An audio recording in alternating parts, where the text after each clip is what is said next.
प्रश्न एपी का और देखते हैं कि ऐसे प्रथम 40 धन पूर्णांकों का योग जो 6 से विभाज्य है। और हम जानते हैं कि योग निकालने के लिए जो हमारे पास जो सूत्र है किसी भी संख्या का योग निकालने के लिए वो होता है S N equal to N upon 2 into 2a plus N minus 1 और इंटू डी। अर्थात मुझे एन ए और डी अगर पता हो तो सभी पूरे योग निकल जाएंगे। तो इसके लिए हमें प्रश्न में ही दिया है एन इक्वल टू मेरा 40 दिया है और ए हमारा हो जाएगा चूंकि 6 से विभाज्य है इसलिए पहला पद 6 हो जाएगा जो ए है, और डी भी मेरा 6 हो जाएगा क्योंकि सारी संख्याएं 6 से विभाज्य हो रही हैं। अब इसको हम इसी सूत्र में रख देंगे। अभी किसी तरह से कोई दिक्कत हो तो फिर से जान लीजिए।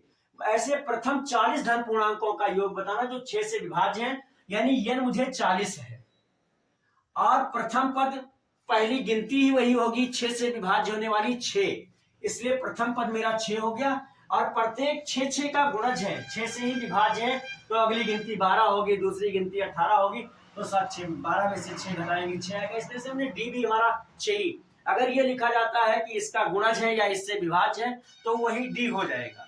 6 का गुणज कहा जाता तो भी डी इक्वल टू 6 आता, 6 से विभाज्य है तो डी इक्वल टू 6 आया। अब इसको हम सीधे इस सूत्र में रख देंगे यस एन, तो हमें 40 इक्वल टू हो जाएगा 40/2 और यहां हो जाएगा 2 गुणे पहला पद मेरा है 6 और धन एन हमारा है 40 में से 1 निकल जाएगा और गुणे डी हमारा है 6। अब यहां हम लिखेंगे, इससे ये कट जाएगा, 2 एकम 2 संयम 40 यानी 20 और यहां आ जाएगा 6 दूनी 12 और यहां बचेगा 39 में इस 6 का गुणा होगा तो वो आ जाएगा 234। अब यहां आ जाएगा 20 और गुणे, इन दोनों को जोड़ेंगे तो ये आ जाएगा 246। अब 20 से इसमें गुणा करेंगे तो एक 0 यहां लिखे लेते हैं, फिर 2 छक 12 हासिल आए 1, 2 चौक 8 1 9 और 2 दूनी 4। इस तरह से ये आंसर आएगा 4920। बहुत ही सरल था, बहुत ही सरल है।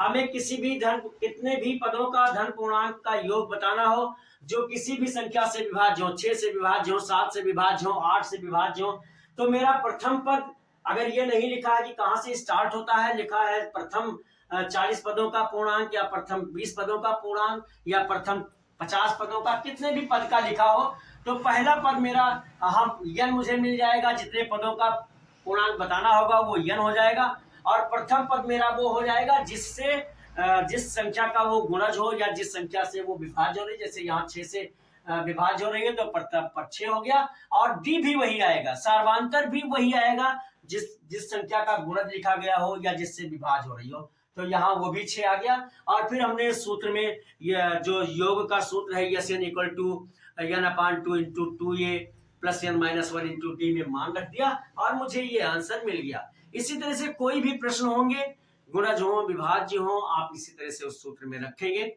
और मैं विश्वास करता हूं कि शायद ये आपको अच्छी तरह से समझ में आया होगा। यदि अच्छी तरह से समझ में आया है, अच्छा लगा है तो मेरे वीडियो को लाइक कर दीजिए, शेयर भी कीजिए, चैनल सब्सक्राइब न किया हो तो कर दीजिए। और आपकी जैसा कि मैं हर वीडियो में बताता हूं, कोई भी प्रॉब्लम हो आपको फिजिक्स के न्यूमेरिकल में या मैथमेटिक्स में या इंग्लिश के ग्रामर में, हिंदी के व्याकरण में, व्हाट्सएप नंबर 9452510385 पर लिखकर भेजें, सलूशन आप तक अवश्य पहुंचेगा। मेरे साथ वीडियो में बने रहने के लिए बहुत बहुत धन्यवाद।